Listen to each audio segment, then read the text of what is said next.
So first we're just going to start with who you are, where you're from, what your job is.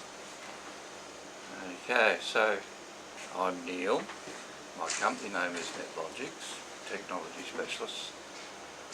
I spent, I guess, a dozen years in the army learning about security and running the defence communications network and all sorts of fun stuff like that. In the middle there, got married and had a couple of kids, and then got out of the army to join the real world in IT, and found that that was quite challenging.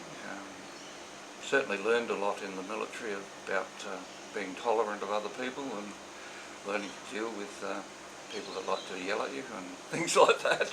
But it was all good stuff.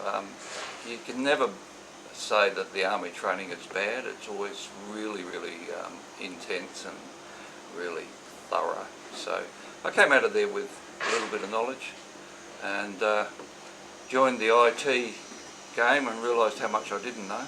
Yeah. And probably been on a learning journey for most of the last, since 1984 when I started. So the last 30, 40 years I've been learning more and more every time.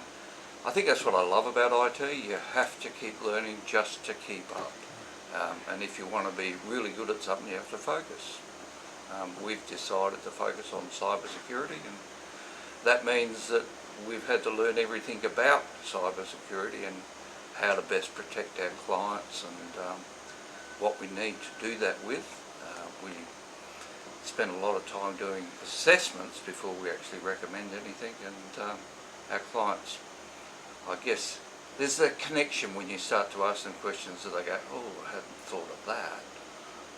What am I going to do about that? And you get them thinking.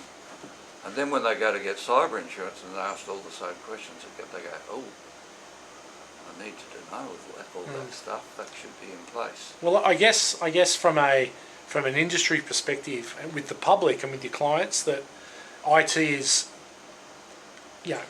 the layman doesn't know a lot about it. So then you take it down even to the next layer when you talk about a specific discipline within the industry, is cyber security.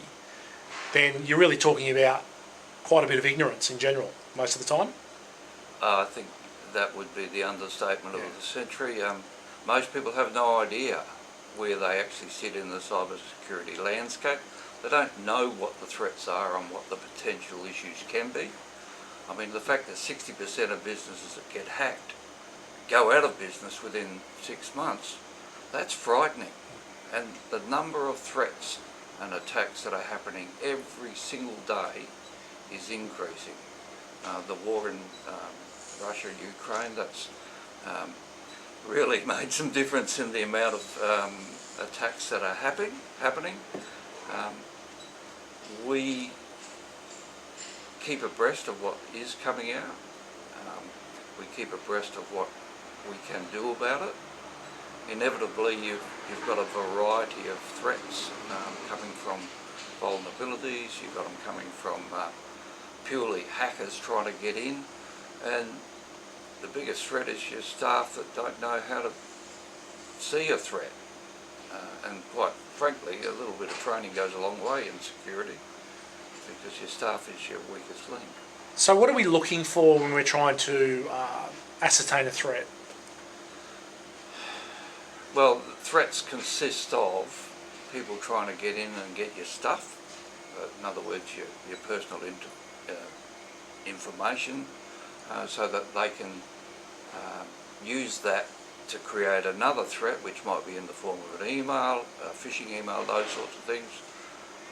Other threats are things like vulnerabilities in actual programs where, oh, we didn't know we had that hole, and all of a sudden, for example, Zoom had a hole in it where they could access PowerShell in the background, which is a program that can allow you to copy every bit of data on that PC to anywhere on the planet.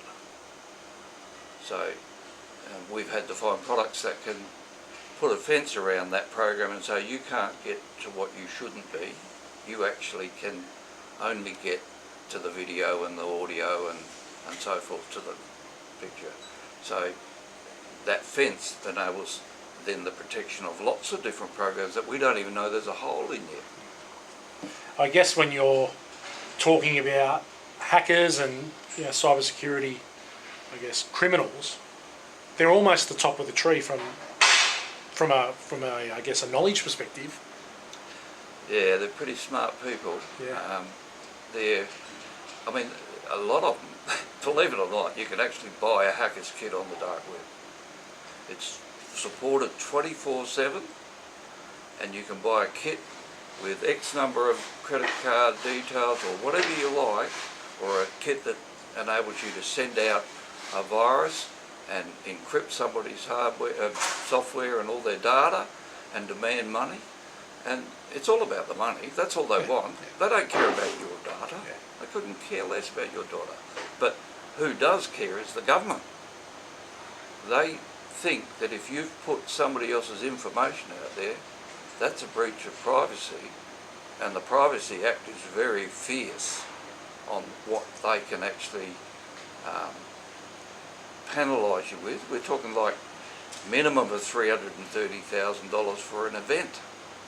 Wow. Where the government finds out, and then you've got all the reporting. If you don't have cyber security insurance to cover all the costs that might be associated with that reporting, your loss of reputation, loss of revenue, and all those things, if you don't have insurance in place, then you're going to go out of business because you simply can't afford it.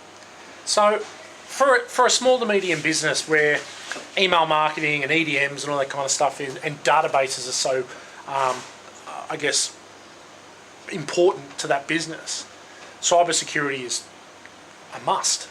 Yeah, absolutely essential. If you've got all your information stored in a database and somebody gets at it, goodbye your information. And the biggest thing that people seem to miss is even though you've got your information in the cloud, it's still on your PC. And when somebody gets into that endpoint because it's not protected, they've got everything. So you can't just say, oh yeah, it's in the cloud, I'll be safe. No. You may be safe or you might have a way back, but it doesn't stop the breach. It doesn't stop the fact that that information has been taken and given to somebody else, sold, whatever on the dark web, and then it will be exploited further. Once the information goes out there, the exploitation goes on.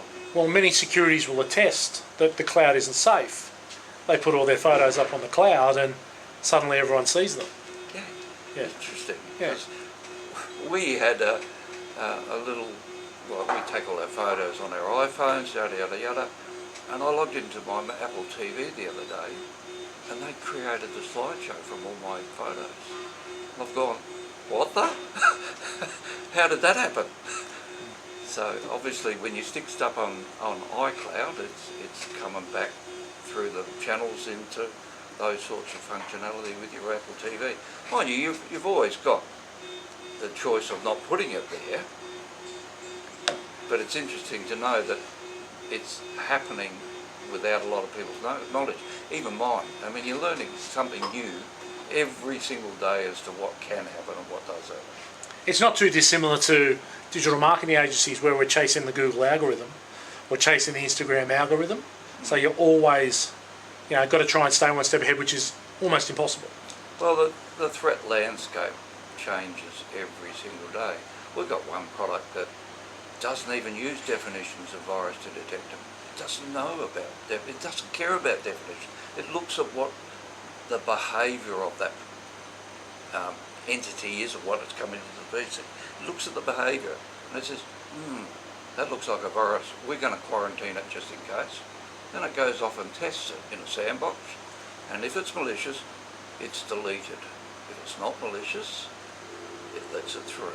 Wow. So it's clever stuff. Yeah. The new artificial intelligence in virus detection is absolutely amazing. Like something comes out what they call 0 day. That's the first day that that virus gets into the wild. Now there might be 1 million people infected before it's detected and a signature's put into the antivirus engine, so every antivirus product on the planet knows it. Well, this product does not care about the signature. It's already detected it and stopped it. So it's gold. Yeah, okay, that's good.